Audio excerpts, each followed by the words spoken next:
Nous avons le plaisir aujourd'hui de recevoir Guillemette Bollans, qui est professeure de littérature anglaise à l'Université de Genève. Et avec elle, nous allons débattre d'un sujet qui est au cœur de ce trajet que nous faisons au travers des énigmes partagées, et qui est en fait la relation entre l'œuvre littéraire, la description, par exemple, de mouvements, et comment ceci est intériorisé par le lecteur, aussi bien du point de vue de la représentation que de l'activation de régions du système nerveux central. Donc quelque chose qui est vraiment à la frontière entre littérature et neurosciences. C'est très original et je pense qu'on peut vraiment construire quelque chose qui va nous amener peut-être comme on le dit toujours, on fait une expérience et puis peut-être qu'on a quelque chose qui émerge de tout ça. Mais en tout cas, merci d'être là et peut-être est-ce que on pourrait démarrer par l'élaboration de cette idée de comment le lecteur, à travers la lecture de l'œuvre littéraire, construit une image et l'intériorise. Je sais que dans nos discussions que nous avons eues à d'autres occasions, l'idée du fait que l'expérience, au sens large, laisse une trace dans le système nerveux, vous êtes intéressé à cette idée d'expérience. Est-ce que la lecture d'une œuvre littéraire est une expérience ? Je pense que oui, mais peut-être vous pouvez nous en dire plus. Volontiers. Effectivement, j'ai trouvé que c'était intéressant de réfléchir à cette question de trace que vous mettez en relation avec l'expérience. Et la question que je me posais, c'est si la lecture d'une œuvre et l'impact qu'une œuvre littéraire peut avoir sur le lecteur compte comme expérience, de quelle manière. Et un aspect qui m'a beaucoup intéressé, sur lequel j'ai publié, est la question des simulations perceptives. Donc, un grand nombre d'expériences ont été faites en neurosciences sur le fait que la lecture d'une phrase, en particulier d'une phrase décrivant un mouvement avec un verbe d'action, par exemple, peut, en général, déclenche l'activation des aires motrices et prémotrices. Et on a maintenant un certain recul par rapport à ce phénomène-là. Et du coup, ça justifiait de réfléchir de manière assez focalisée sur les processus cognitifs dans lesquels on s'engage quand on comprend, quand on lit et qu'on développe une compréhension d'un texte littéraire. C'est vrai pour des textes de n'importe quelle période. J'ai travaillé aussi bien sur l'Iliade d'Homère que sur des textes médiévaux, je suis médiéviste, que sur des textes modernes. J'ai beaucoup travaillé sur Proust. Et donc dans le livre qui s'appelle Le style des gestes, je commence par une phrase de Proust. Proust étant vraiment, dans la recherche du temps perdu étant vraiment une mine d'or à ce niveau-là, parce que il a développé un style qui vise, je pense, très spécifiquement à déclencher ce qui s'appelle des simulations perceptives chez le lecteur. Donc, je commence par une citation où il décrit un sourire, parlant des remous concentriques d'un sourire de reconnaissance anticipée. Alors, c'est Proust, il faut se concentrer. Mais il le fait de telle manière que si on rentre vraiment en matière, comme je dis, avec l'œuvre, c'est-à-dire que si on s'engage réellement dans la compréhension des concepts qu'il met ensemble, syntaxiquement, se développe une simulation perceptive qui engage à la fois des abstractions, comme reconnaissance, et des paramètres kinésiques. Alors c'est un petit peu ça que j'ai développé effectivement, qui sont des choses que nous percevons au quotidien et que nous interprétons. Les remous concentriques d'un sourire de reconnaissance anticipée, donc c'est le sourire qui est anticipé. Et ce que fait l'artiste, en l'occurrence, c'est qu'il met en mots, il verbalise des phénomènes perceptifs que nous interprétons et qui sont en général difficiles à verbaliser de manière extrêmement précise. Et c'est là où il m'a semblé intéressant de développer le concept d'intelligence kinésique, c'est-à-dire que sur la base de ces simulations perceptives qui ont lieu au niveau neuronal, on a un deuxième niveau qui est celui de la cognition motrice. Donc j'ai beaucoup travailler sur ces questions. Il y a beaucoup de choses qui ont été faites récemment par des gens comme Berthoz, Jeanneret, etc.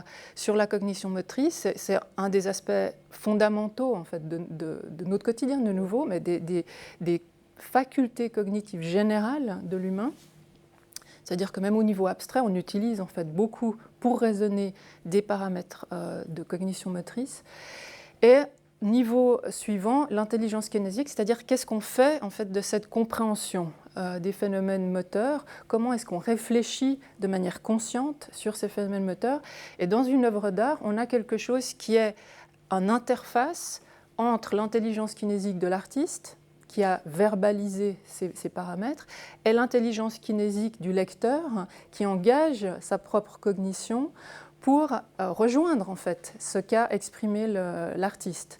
Et Proust le fait d'une manière tellement particulière, précise, poussée, etc., que voilà, une des propositions que j'ai faites dans d'autres publications que ce livre, c'est qu'on peut vraiment justifier une approche qui cible ces paramètres-là, c'est-à-dire voir comment telle association de concepts va générer une certaine simulation perceptive qui est en fait absolument exacte, pas au niveau d'une description kinétique, enfin, peut-être après j'explique un peu la différence entre ces termes, c'est-à-dire de quelque chose de mesurable et de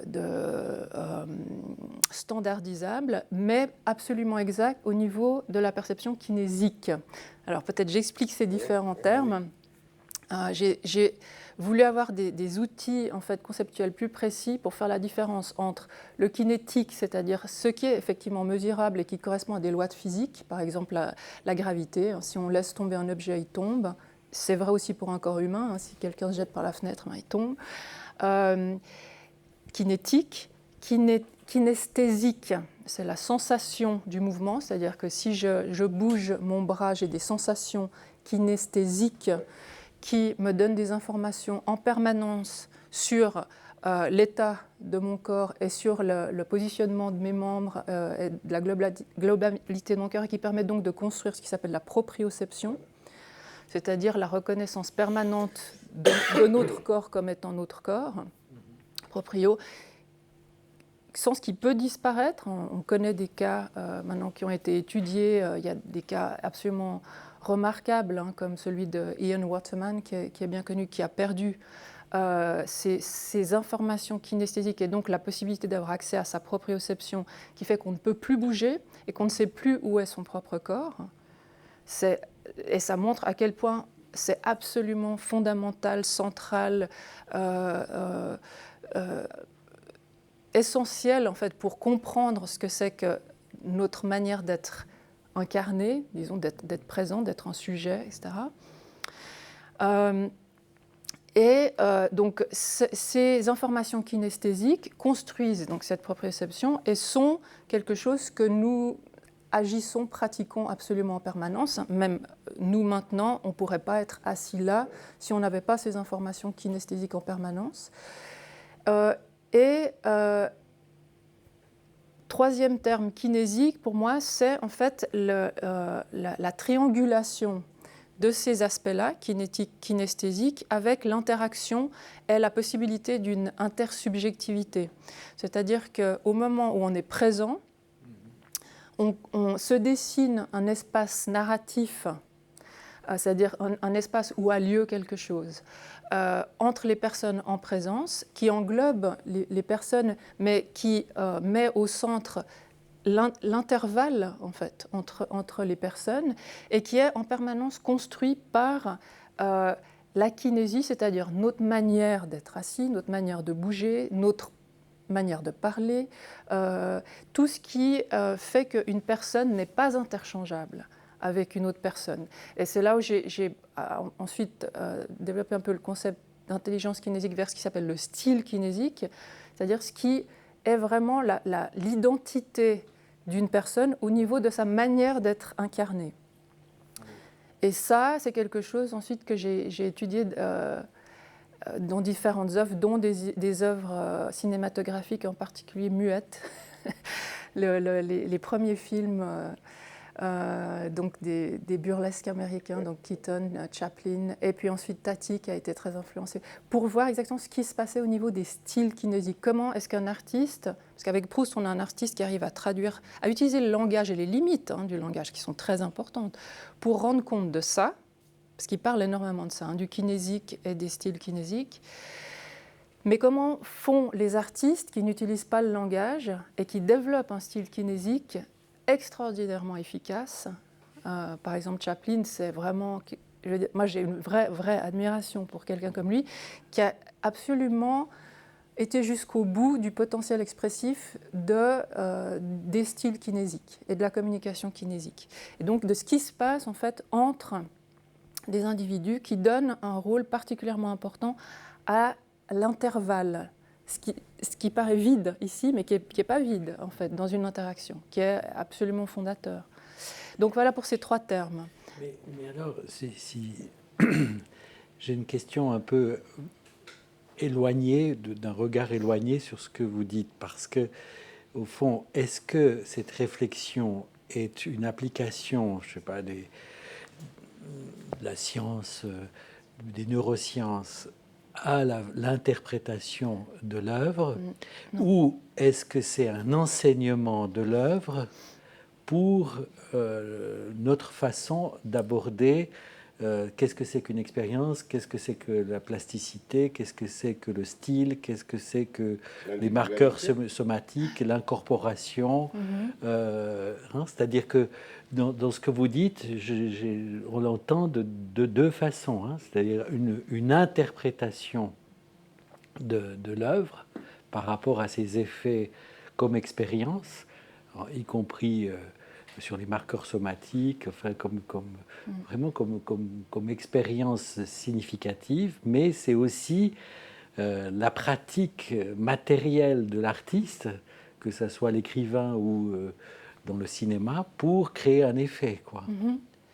Alors, c'est effectivement très important d'être absolument au clair sur l'impact d'un champ de savoir sur l'autre champ de savoir. Et ça, c'est très intéressant, puisqu'ici, vous dites ça se passe dans l'intersubjectivité, ça se passe entre deux. Donc, on a développé tout à Galma, entre neurosciences et psychanalyse, avec des invités qui viennent nous enseigner sur un point particulier qui est obscur pour nous. Là, c'est vraiment une occasion. Et donc, au fond, c'est quelque chose qui vient aussi de l'autre, quoi. Oui.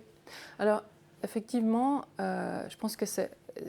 Et ça fait partie de cette question. C'est pour ça que je parle toujours d'intelligence kinésique, c'est-à-dire on est au niveau vraiment de la réflexion. C'est comment est-ce que A impacte B et B impacte A, en fait.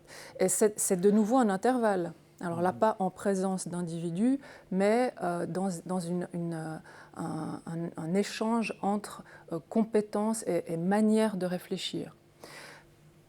Et on peut aussi parler de style cognitif, c'est quelque chose qui a été développé, c'est-à-dire comment est-ce qu'on aborde une problématique. C'est-à-dire que, excusez-moi, c'est donc une méthode, au-delà d'une professeure de littérature anglaise qui a un intérêt pour les neurosciences et toutes ces questions-là, c'est une méthode que vous proposez. Tout à fait. Une méthode, une pratique de l'intervalle dans le développement de la pensée. Exactement. Tout à fait surprenant. Oui, j'aurais pas pu le dire aussi bien.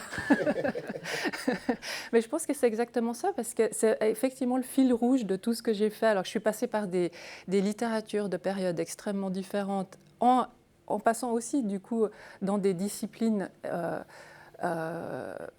qui ne sont pas proprement littéraires, alors que ce soit pour les neurosciences, ou par exemple, j'ai travaillé sur un texte du XVe siècle qui m'a poussée à vraiment travailler sur l'histoire du droit, par exemple, ou sur la physiologie, quand je travaillais sur le corps articulaire dans l'Iliade, etc. Et pourquoi ? Parce que la question, c'est comment arriver à penser une problématique, c'est-à-dire comment est-ce qu'on arrive à sortir de son champ de savoir pour avoir des outils de réflexion qui nous permettent ensuite de revenir. Moi, mes objets sont des textes littéraires, c'est ça qui me captive, littéralement. C'est-à-dire qu'il y a tout à coup une œuvre, il faut absolument que je comprenne de quoi il en retourne. Et pour la comprendre, et pour que je puisse vraiment aller au bout du problème en fait, que je vois émerger de l'œuvre, il faut que je puisse chercher là où l'œuvre me pousse. Et ça peut être en neurosciences, ça peut être en droit, ça peut être en physiologie. Et ensuite, il faut être extrêmement clair sur le point de contact. C'est-à-dire que, par exemple, pour les neurosciences, j'en parle dans l'introduction de mon livre sur le style des gestes en montrant ce que j'ai trouvé qui me permet de réfléchir dans certaines expériences neuroscientifiques, c'est-à-dire comment est-ce que des verbes d'action vont activer des neurones ou des connexions synaptiques qui concernent la motricité ou les aires prémotrices. Mais après, la conclusion, elle s'arrête. Et mes analyses littéraires sont des analyses littéraires. C'est-à-dire qu'en aucun cas, je vais justifier une interprétation par exemple, d'une expérience neuroscientifique. Par contre, à cause de ce que j'aurais lu de ces expériences, je serais alertée, j'aurais une attention accrue à certains phénomènes. Alors, par exemple, dans un des chapitres, j'analyse un texte du XIVe siècle qui est une réécriture du livre de Jonas de la Bible. C'est une réécriture anonyme du XIVe siècle qui est extraordinaire parce que là où le livre de Jonas est très, très discret sur l'entrée de Jonas dans la baleine, là on a une espèce de développement de cette incorporation par la baleine qui est très étonnant. En général, les médiévistes sont un petit peu gênés à ce moment-là, et donc on passe comme chat sur braise sur les détails kinésiques justement et sensorimoteurs de ce passage, alors que après cette attention justement que j'ai développée en réalisant à quel point on s'engage cognitivement et de manière sensorimotrice à la lecture, j'ai fait attention aux verbes exacts qui sont utilisés, qui sont des verbes sensorimoteurs, kinésiques extrêmement forts, qui dessinent en fait un scénario qui ne se comprend pas, et ça c'est vraiment finalement là que j'arrive à terme, qui ne se comprend pas si on n'est pas prêt à s'engager cognitivement et de manière sensorimotrice. C'est une expérience interoceptive. Alors, interoceptive, mais oui, c'est ça. Mais vraiment... Proprioceptive, mais c'est ça, exactement. Liée peut-être à l'état vraiment du corps. Enfin, peut-être Pierre peut en dire quelque chose sur ce que nous, on appelle les marqueurs somatiques avec Damasio, c'est-à-dire vraiment une... Alors, ça ne veut pas dire qu'il se passe quelque chose physiologiquement, effectivement. Ce que ça veut dire, c'est qu'on utilise notre savoir corporel pour vraiment entrer en matière cognitivement avec ce qui est dit dans le texte. Et donc, on n'est pas dans une espèce de dichotomie entre ce que l'on sait de façon incarnée et les abstractions qu'on manie pour raisonner, etc. Mais peut-être si, pour partir sur cette question de cette incorporation, le terme anglais c'est embodied cognition, et qui ne se traduit pas particulièrement bien en français. Mais je pense, enfin ça suscite quand même, comme l'a relevé François, un aspect que nous avons beaucoup traité, qui est l'idée qu'en fait, justement, chaque expérience qui s'inscrit et laisse des traces, en fait, constitue ce que nous avons appelé RS, c'est-à-dire une représentation.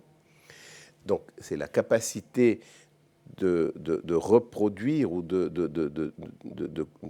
cette intelligence kinésique, peut-être, c'est tout à fait ça. C'est-à-dire, on se représente ce qui est en train de se passer dans les lignes qu'on est en train de lire. Voilà, donc ça, ce serait un R.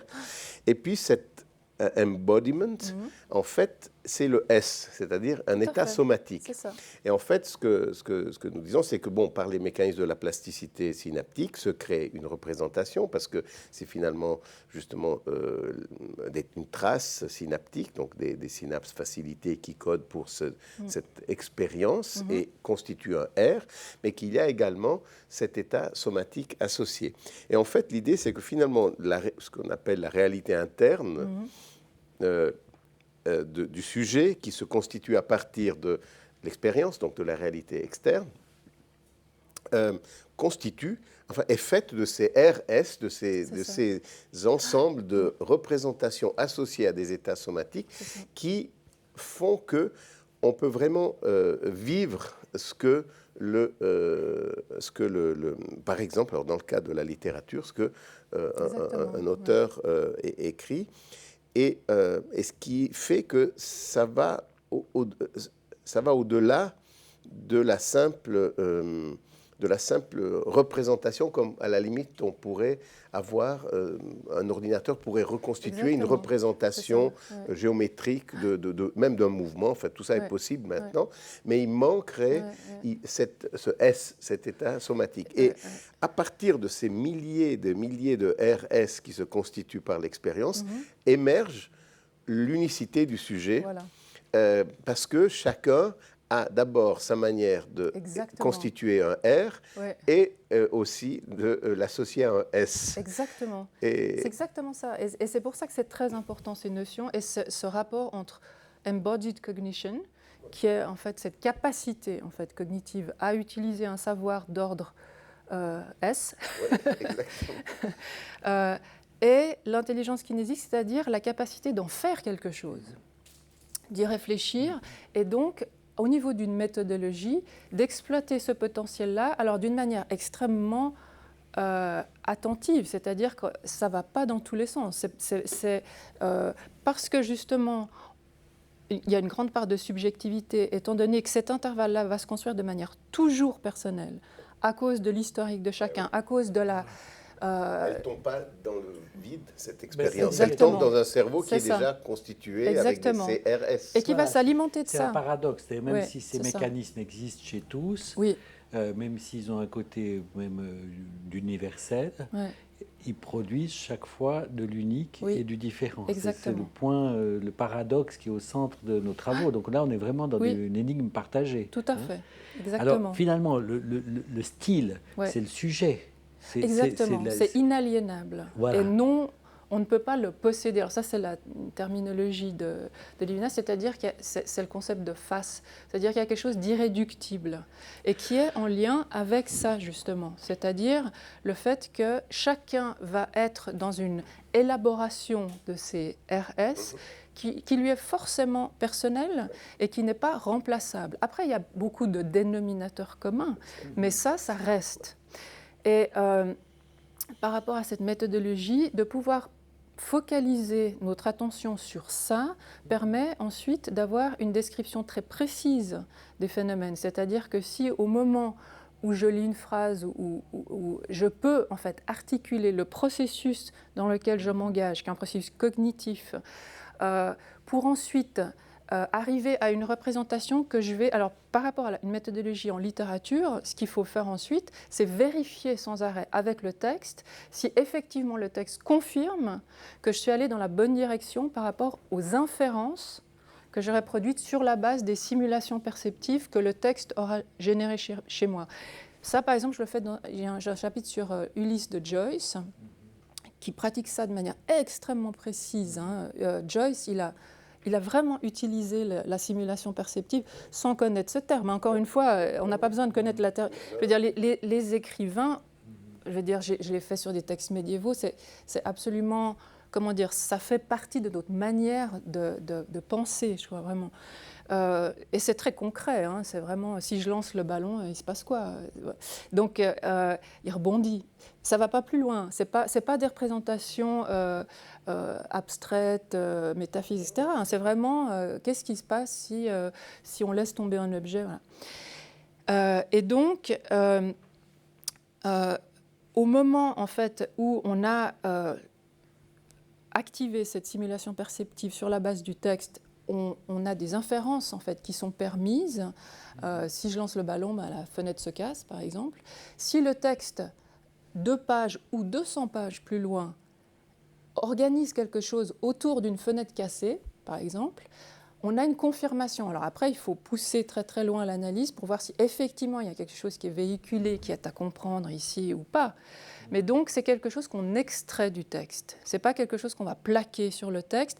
Et méthodologiquement, l'information neuroscientifique ne va pas influencer le contenu de mon analyse, elle va simplement me faire porter une attention particulière à certains paramètres. Donc, par rapport à ce point de contact entre domaines de savoir, il faut être très précis. C'est à ce niveau-là pour l'analyse littéraire, mais ça permet de voir des choses qui n'étaient pas vues avant. Et puis ça donne, à vous entendre, un accès à la singularité, Voilà, c'est-à-dire exactement. à ce qui est le plus unique. Exactement. C'est-à-dire que le style, moi je le rapprocherais du sujet. Finalement, le Absolument. style, c'est le sujet. Style kinésique, c'est inaliénable d'un sujet en particulier. Voilà, c'est ça. Mais si je peux, j'ai juste vous avez mentionné le fait que vous faites des analyses de texte, c'est l'essentiel de votre œuvre, mais également récemment, ou en tout cas récemment, de films. Et là, du point de vue de la capacité de produire une représentation, il y a tout de même une différence, dans le sens que le texte est par définition séquentiel, c'est-à-dire qu'il y a un mot après l'autre, une phrase après l'autre, et donc l'expérience que le sujet vit en lisant un texte et en l'incorporant, enfin embody, en la subjectivisant, enfin, je pense est différente que celle d'une image instantanée qui n'est là, mais qui produirait une réponse qui n'est un embodiment kinésique ou kinétique, je me trompe peut-être, mais enfin, et est-ce que c'est quelque chose qui vous parle, cette différence entre quelque chose qui est séquentiel, qui est de l'ordre justement du texte, et par rapport à une image en mouvement? Est-ce que vous pensez... D'ailleurs, vous avez peut-être fait même des expériences d'imagerie cérébrale, je ne sais pas, pour voir s'il y a une différence dans l'activation des régions. Si c'est... Moi, non. Non, mais peut-être... mais ça serait intéressant de le faire. Marc Jeanneret, Berthaud, ou d'autres l'auraient fait. Non, tout à fait. Alors, c'est la question de la temporalité, en fait, du phénomène dont on fait l'expérience. Voilà. Alors, par rapport à un texte, c'est très clair qu'on est dans quelque chose de linéaire. Et cette linéarité a une incidence, et c'est pour ça que je mets l'accent sur le fait qu'on revient sans arrêt au texte dans sa linéarité pour voir s'il y a une confirmation ou une correction à faire par rapport à un moment ponctuel de simulation perceptive, par exemple.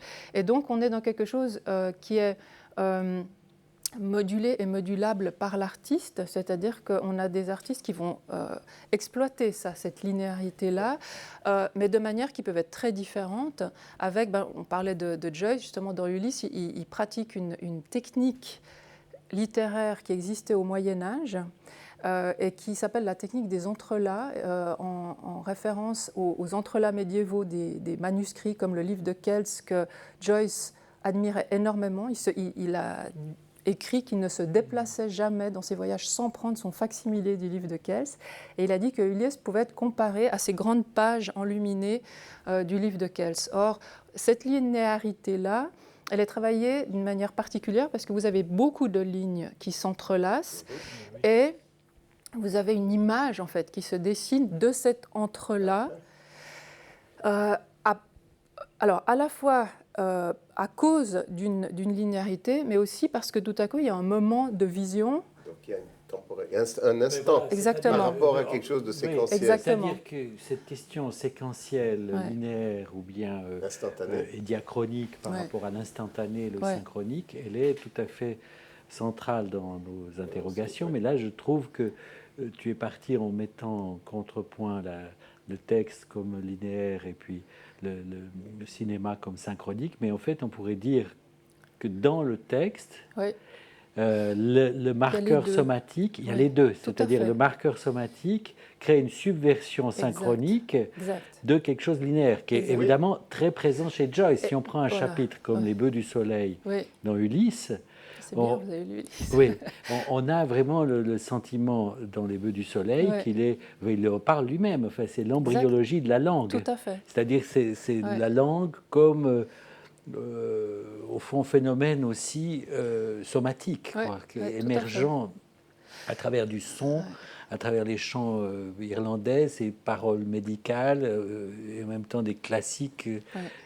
Enfin, c'est une chose fait, extrêmement difficile à étudier, hein, qui c'est donne d'une à moudre richesse aux incroyable. universitaires, comme il disait lui-même, je crois, pendant des absolument. siècles.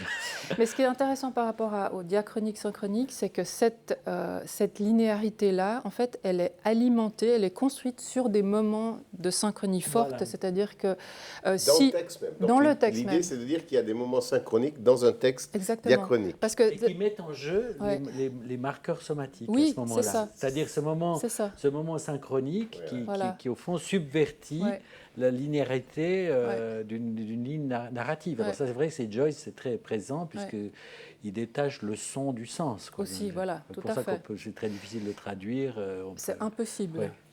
Vraiment. Parce que dès le moment qu'on traduit, on détruit l'entrelac. Parce que cet entrelac... Exact. On détruit le rapport aux marqueurs c'est ça. somatiques. Parce que cet entrelac, il est construit sur les mots exacts. C'est-à-dire qu'il y a une répétition des signifiants, mais sur 500 pages. Hein. Oui. Et si on ne trace pas le trait métaphorique entre telle occurrence du signifiant, disons, dent, par exemple. Dans le chapitre, dans mon livre, c'est dent et main pour le corps, la transformation du corps de Steven, un des trois personnages principaux.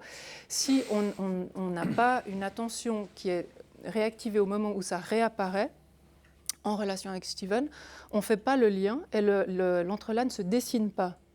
Et ça se fait sur vraiment l'œuvre dans son entier, qui fait qu'on comprend seulement si on a dessiné ces lignes-là qui se sont entrecroisées avec d'autres lignes de réitération, par exemple, du signifiant main, pourquoi à la fin, au moment où Steven et Bloom se séparent, Bloom entend le son d'une guimbarde. Pourquoi une guimbarde? Alors après, il y a toute une série d'interprétations symboliques, mais ce n'est pas symbolique, c'est très concret. C'est parce qu'une guimbarde, il faut des dents pour jouer d'une guimbarde. Vous savez ce que c'est une guimbarde? Oui. Ça se met entre les dents, et puis voilà. Et si on n'a pas fait ce travail d'entrelac, on ne comprend pas pourquoi tout à coup c'est tellement important. Et Joyce, il est extrêmement intéressant parce qu'au moment de significations les plus forts, il joue la carte de l'humour de manière systématique, c'est-à-dire que c'est drôle. Pourquoi une mini-harpe? C'est une mini-harpe. Qu'est-ce que c'est que ça? C'est pas, voilà, on n'est pas dans quelque chose de grandiose, voilà, c'est pas le grand final. Une guimbarde, c'est pas... Voilà. Et si on a fait le travail d'entrelac, ça prend une dimension absolument considérable, en fait, d'une vraie transformation sur des centaines de pages du personnage, l'un des deux personnages principaux, enfin des trois, Steven, à cause de l'interaction qui a eu lieu entre Bloom et Steven. Et si on ne fait pas ce travail, on ne comprend pas ce qui s'est passé réellement, en fait, entre eux. Donc on a en fait un niveau de diégèse, comme ça s'appelle, donc le récit, non, the plot, comme on dit, l'intrigue. Et en fait, cette intrigue, elle est nourrie par un autre niveau qui est construit par les entrelacs, c'est-à-dire ces occurrences répétées en fait, de signifiants qui dessinent ces entrelacs. Et si on n'a pas accès à ces entrelacs, qui sont démontrables, hein, je veux dire, j'ai écrit plusieurs choses sur différents paramètres du texte, c'est quelque chose de très construit. Si on ne comprend pas ce niveau-là du texte, on ne comprend pas l'intrigue réellement. On reste, voilà. Donc là, on est dans quelque chose que j'appellerais le style kinésique de l'œuvre. Ça, c'est un style particulier de cette œuvre-là, Ulysse de Joyce, etc. Chaque œuvre a un style kinésique différent qui a distingué du style kinésique d'une personne en présence. Ce n'est pas la même chose, évidemment. On a affaire avec un individu et on a affaire avec un artefact textuel.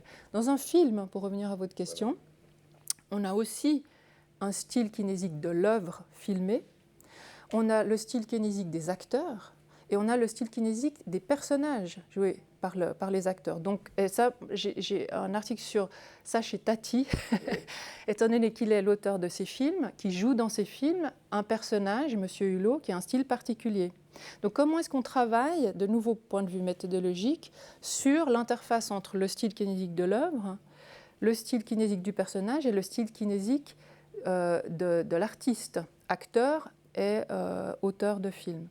Et là, une source que j'ai trouvée vraiment utile, c'est Quintilien, qui est cet Espagnol du 1er siècle après Jésus-Christ qui a vécu à Rome et qui a écrit une œuvre majeure sur l'institution, ça s'appelle l'institution oratoire, qui a influencé des siècles sur cette question de la kinésie, que lui appelle l'axio. Donc Cicéro aussi, hein, c'est le terme pour envoyer à la kinésie, c'est-à-dire comment est-ce qu'on est incarné au moment où on s'adresse à quelqu'un, en particulier les orateurs. Vraiment, c'est très important.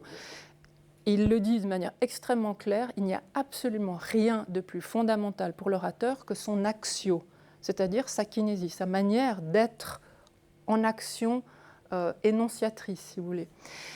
Et donc c'est une œuvre de plus de 10 volumes. Dans le volume 11, il se focalise en particulier sur certains gestes et il utilise le concept de ratio pour envoyer à la singularité kinésique. C'est-à-dire qu'il dit, chez un orateur, et il utilise la comparaison avec des acteurs, pour vraiment travailler sur ce que c'est que d'être en performance incarnée. Qu'est-ce qui fait la différence entre un bon orateur ou un bon acteur et un très grand orateur ou un très grand acteur? Celui qui fait la différence, c'est sa ratio. Et sa ratio, c'est ce qu'on ne peut pas expliquer. Et il est d'une érudition énorme et il dit « je ne sais pas pourquoi ». C'est le seul endroit où il dit « neschio komodo », je ne sais pas. Qu'est-ce qui fait que ça, qui n'est pas mesurable, qui est incommensurable, mais qui est déterminant, qui fait toute la différence, est quelque chose qu'on trouve et qu'on peut reconnaître, qu'on peut identifier chez les très grands, orateurs ou acteurs, et qui va faire que telle autre personne ne pourra jamais en fait, atteindre le même niveau. Est-ce que c'est la capacité de susciter dans celui qui écoute le même état somatique que l'orateur lui-même ou l'acteur lui-même ressent à ce moment-là?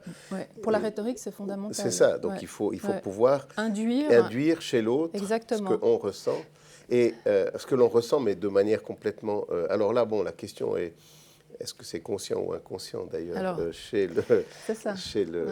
celui qui produit On peut dire, bon, est-ce que c'est quelque chose en miroir, c'est-à-dire d'induire chez l'autre le même état somatique, ou au contraire, est-ce que c'est toucher au même ombilique?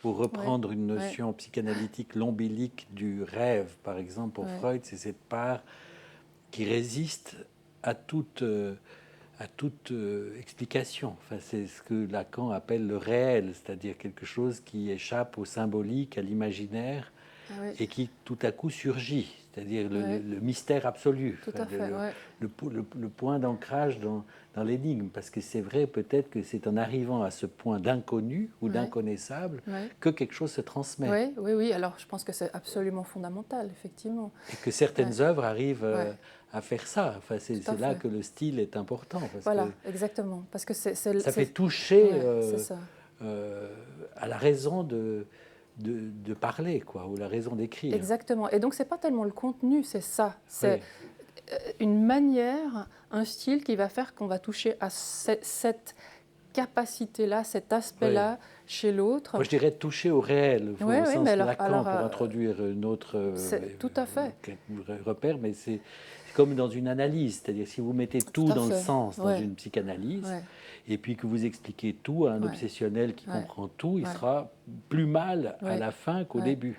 Alors que le changement va être, la possibilité de création va être au point où il va toucher à l'ombilique. Mais c'est exactement l'idée, et c'est pour ça que ça me paraît tellement central et fondamental. C'est que il y a ça, et après on a tout le reste, et on peut discuter tant qu'on veut, mais ça, à mon avis, ça, c'est ce qui est d'irréductible et de fondamental, et qui est absolument non standardisable, non prévisible, non contrôlable, alors, justement... Et qui est unique à chacun. Et qui est absolument unique. Mais c'est dans l'intervalle, alors. C'est dans l'intervalle, c'est ça. C'est un événement, en fait. C'est pas quelque chose d'isolable. C'est un événement qui surgit. Un événement, un lieu, un temps. Alors forcément, alors c'est pas quelque chose d'ineffable, etc. C'est en fait très concret. Non, c'est ça. C'est vraiment... réel, c'est pas l'ineffable. Exactement. Je pense que c'est vraiment le bon Le mot. réel, c'est ce point où tout s'arrête. Enfin, qu'un sujet traumatisé, il fait une expérience de confrontation avec le réel, il est jeté hors du langage, il comprend que tout ça est très fragile, que ça ne tient pas, il doit rejouer son entrée dans le langage, donc finalement, il remet en jeu ce R et ce S. Mais moi, j'ai une question, parce que à partir de là, qu'est-ce que c'est que cet état du corps, enfin, ce mot embodiment qu'on n'arrive pas à traduire, parce que, bon, vous avez traité de Homère et d'une certaine façon dont, au fond, cette question, elle est présente. Parce que dans un de vos livres, vous parlez de ce thumos. Du thumos, oui. Alors, effectivement, c'est tout à fait en lien avec ce que vous venez de dire, aussi en lien avec le langage, c'est-à-dire, c'est un concept qui apparaît dans l'Iliade, qui a été très difficile à traduire. On a toute une série de propositions de traduction de ce concept. Donc, moi, j'ai repris en fait le concept dans toutes les occurrences du terme, dans l'Iliade en particulier. Et en fait, c'est pas quelque chose justement d'isolable à associer à un organe en particulier. Certaines traductions disaient que c'était le souffle, mais c'est pas associé à un organe ou à une fonction particulière.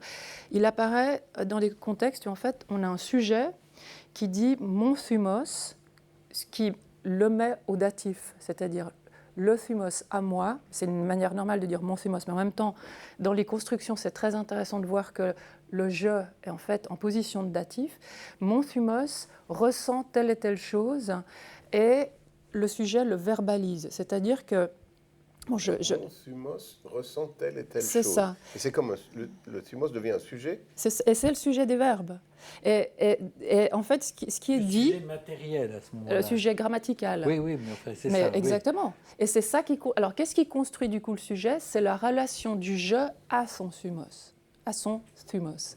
C'est-à-dire que ce qui est dit dans le texte, vraiment littéralement, c'est que c'est la relation du je aux informations somatiques, mais qui sont somatiques au sens large. Et là, je pense qu'on peut aussi parler justement de kinésie, c'est-à-dire ce qu'on ressent, par exemple, d'un tonus qui augmente ou diminue, de sensations interoceptives, si tout à coup on a plus chaud, plus froid. Là, il y a un concept qui est associé à thumos, qui est ménos, qui renvoie particulièrement aux modifications thermiques, qui fait que tout à coup un héros va être presque comme du feu, en fait. Il est comparé à une flamme au moment où une divinité, par exemple Athéna, augmente par une interaction à distance son ménos et son thumos, qui augmente sa capacité sensorimotrice.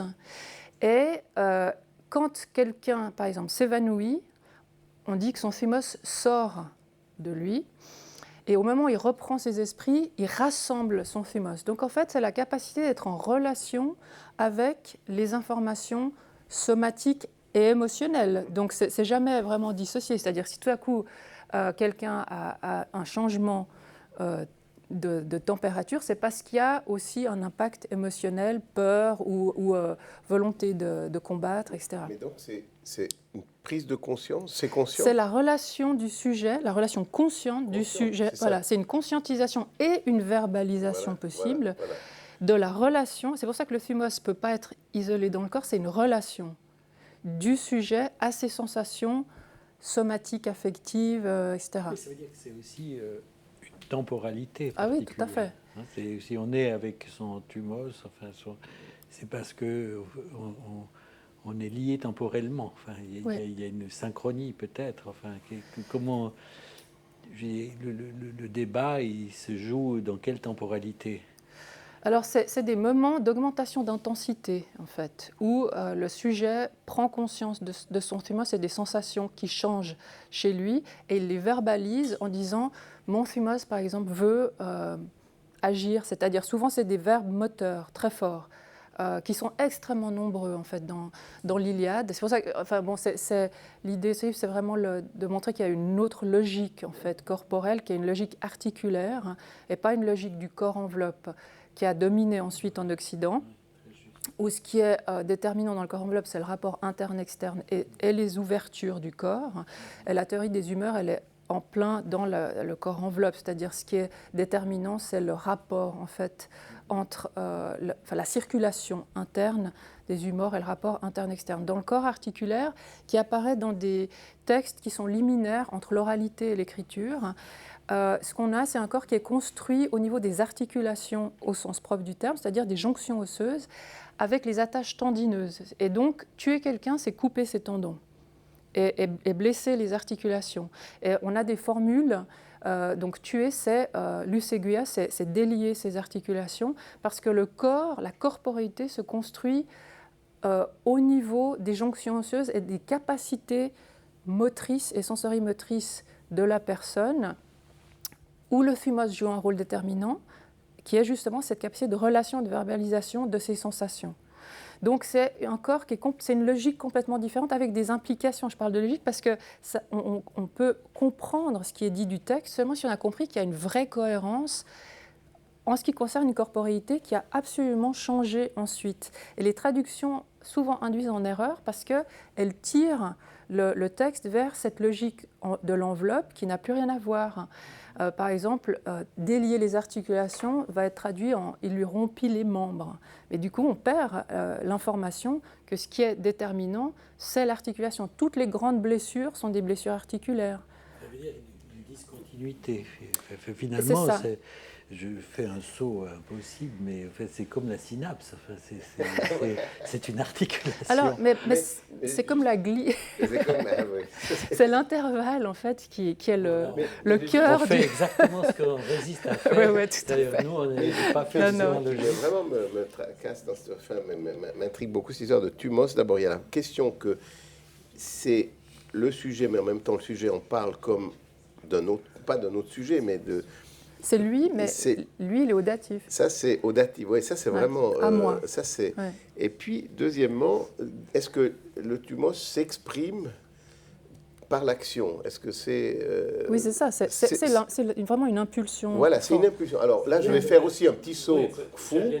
La pulsion. Oui, c'est ce que c'est-à-dire la relation RS et qui aboutit à une décharge, à une action. Ouais. Et bon... Mais la pulsion, c'est le même malaise chez Freud. La pulsion, c'est pour explorer l'intervalle entre le somatique et le psychique. Voilà. Et au fond, la pulsion, c'est un concept, c'est une hypothèse, c'est pas une réalité, mais en même temps, ça met en jeu cette action qui résulte de cette impossible... mise en jeu de la représentation avec le vivant. Exactement. C'est peut-être pour ça que c'est audatif, parce que c'est R et S. Oui, c'est la représentation et l'état somatique. Donc, c'est deux choses qui sont constitutives du sujet, mais en même temps ont deux natures différentes et qui aboutissent dans une action. Et ça, c'est la définition de la pulsion. C'est la définition de la pulsion et c'est la définition de tout le champ de la clinique. C'est-à-dire que le champ de la clinique résulte de la difficulté de mettre ensemble le vivant et le langage. Ben, c'est ça. Et le point clé, c'est ce point d'interconnexion et de reconnaître que ça ne va pas de soi, ce n'est pas une équation. Tout se passe entre ces deux éléments-là. Ça, c'est extrêmement important de le dire parce qu'il y a des savoirs qui le posent comme problématique. Oui. Et puis, il y a des savoirs qui essayent de boucher la question par une réponse. Absolument. Et ça, c'est pour ça que c'est très important de déboucher la question. Oui. Malheureusement, on arrive au terme de cette discussion, vraiment, dans laquelle on a vraiment fait une expérience avec même peut-être un résultat, thumos et pulsion, et ce qui va nous faire réfléchir. En tout cas, merci beaucoup. Merci à vous. Moi, je trouve que cette émission est quelque part paradigmatique de l'exercice qu'on fait dans ces énigmes partagées, c'est-à-dire qu'on fait une expérience, comme une manip dans un laboratoire, et puis éventuellement, il y a un résultat qui nous surprend. Et moi, j'ai eu cette sensation aujourd'hui, vers la fin, quand on a traité cette question du thumos, de quelque chose qui est dans le corps du sujet, mais en même temps... et il y a une sorte de dissociation et pour moi ça a été vraiment clairement l'idée qu'il y a la partie représentation, la partie donc psychique, la partie somatique et de là émerge la pulsion dans la théorie freudienne qui se traduit dans une action. Et ce thumos, c'est l'expression de cette dualité dans une action et en quelque sorte c'est une définition trouvée déjà 800 ans avant Jésus-Christ par ce concept de thumos. Et je pense que c'est quelque chose à continuer de remettre au travail, qui est très stimulant. Bon, pour moi aussi, c'est une expérience tout à fait surprenante dans cette émission, dans la mesure où c'est comme si on avait là les éléments d'une méthode. Et que si on reprenait cette émission dans sa propre logique, on trouverait une méthode pour articuler des champs différents. Et il m'a semblé que le point central de l'articulation, c'est quand on a mis ce que j'ai appelé le point d'ombilique, enfin, qui a été repris par Guillemette Bolens en confirmant, c'est ce point insaisissable, quelque chose qui résiste à toute approche, et qu'on s'aperçoit que dans certaines œuvres littéraires, tout tourne autour de cette dimension qui échappe, de cette dimension qui fait énigme, de cette dimension qui résiste, et qui, au fond, est au centre des constructions de la littérature, qui, au fond, oui, qui d'une certaine mesure, essaye de saisir l'insaisissable, et que de là résulte son effet. Alors ça peut être très central par rapport à la psychanalyse, puisqu'on peut dire avec Lacan, je pensais à cette phrase, Lacan a une phrase énigmatique qui dit « le sujet est réponse du réel ».